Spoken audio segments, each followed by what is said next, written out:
why is a mayor involved in public education, and what does that mean in the context of the state that we live in, the community that we live in, and also the country that we live in terms of where we actually sit. So we can just start on the, and we'll go through a quick slide presentation. The idea would be to, I'm going to present a few slides. Mike McKee's going to step in.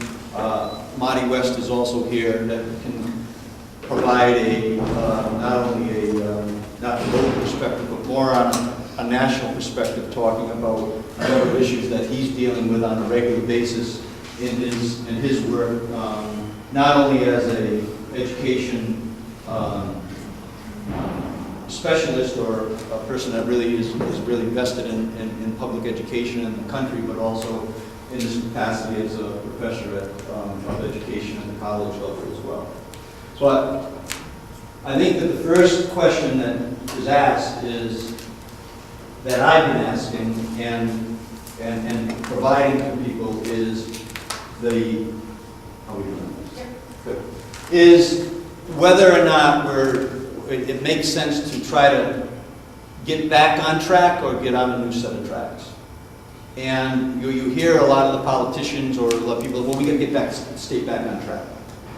I would make the argument that there's good reasons why we need to seek a new set of tracks and a new strategy and a new thinking about how we not only reset local government, but also how we think about our local public schools. So the theme of the issue is which set of tracks are we going to go down? Are we going down an old set of tracks that kind of led us to the spot where we're in right now?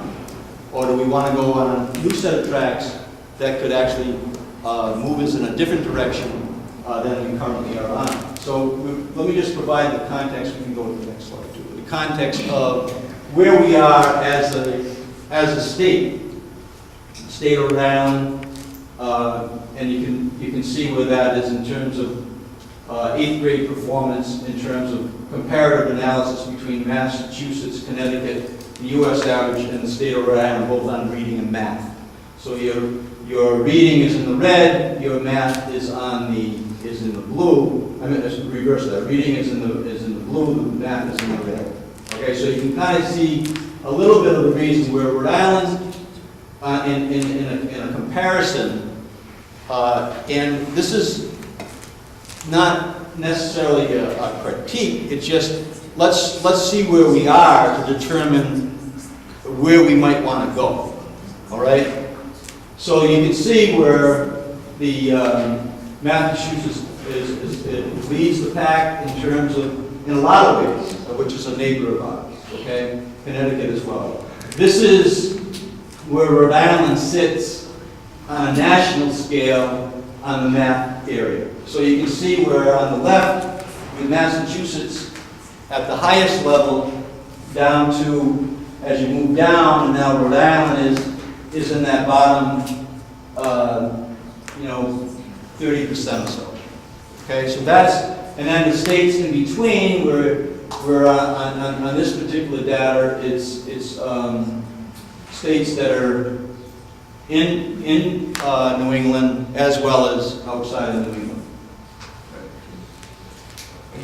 And then in the context of where we are nationally in public education at the moment, so you can see that where the United States is in red at the bottom of the list, where you have these other which is the OECD, and this is on reading, math, and science comparative analysis on an international level.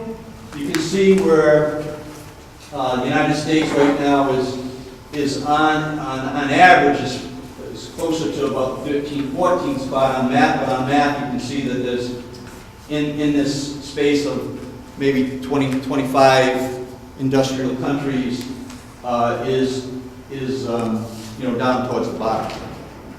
Okay, so what does that mean in terms of mayor's involvement, and why would a mayor step up and say, is this where we want Rhode Island to be? Okay, so even in our higher performing school districts in Rhode Island, we happen to be in the lower spot on a national level, and in a country that's in the lower spot on an international level at the moment. Okay?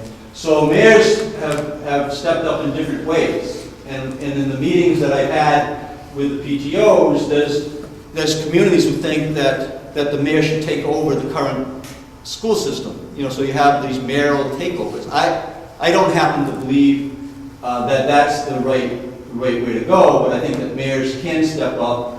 And we've had conversations with the Indianapolis mayor, New Haven as well. I was recently with the Sacramento mayor and up at Harvard, and had several conversations with Kevin Johnson, who heads up two national mayors task teams. One out of the U.S. Conference of Mayors, and the other one out of Secretary of Education on Duncan's office of a task team.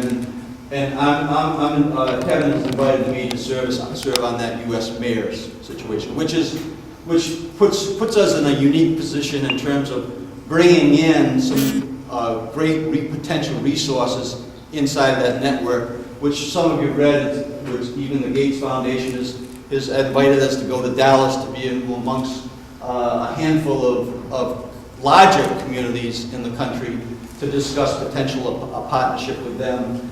Cisco Systems, I've had a meeting with them recently. They're going to be in town on Friday to discuss ways that not only can they impact the Merrill Academy School, but also our district schools as well. So a mayor needs to be concerned about the overall financial health of the community as much as any other piece. So if you talk about reaching national student achievement average, that could increase the statewide earnings between $380 and $515 million annually. That's just getting up to the national average, and you saw where Rhode Island was on the rankings of the states. Improving the state's performance to a Connecticut average, which you saw, is valued somewhere between $800 million and $1 billion of new state revenue. Now, in this environment, in terms of the economy, you can see how important that is to all the families that live in our state and want to stay in our state. Economy will drive a number of decisions, and you can see there's a relationship between how well a community does on the public education, and that's directly related to the economy. So improving the state performance that out of Massachusetts is estimated between $1.5 million and $2.1 million of additional state revenue a year.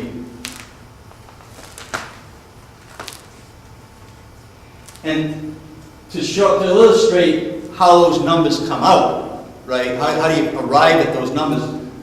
We can take a look at the impact that education has on earning power. So you can see where someone who hasn't graduated from high school on average is about $23,000, and then it runs up the rim depending on the level of education. You can see how it ratchets up to a master's degree at $61,000 on average, a doctoral degree at $79,000 on average. And then you also can see where relative to how much tax revenue comes in. You can see that shaded area, the green, and then the light green shaded area. So it's just natural as income increases, the amount of taxes somebody pays increases, and that's where that revenue comes into the state, which again provides property tax revenue. So the path that we're currently on, I think that there certainly is an argument to be made that we can do better. And so the decision is, do we continue to operate the same way we've operated to get to the spot where we are? Or do we actually choose a new path to go down that actually could bring us to a different spot? And that's what we're talking here tonight to talk about, is a generic conversation about what we believe, what I believe, can be done to start moving public education in Rhode Island, or any community in Rhode Island, forward, so that we start to get different results than what we just illustrated.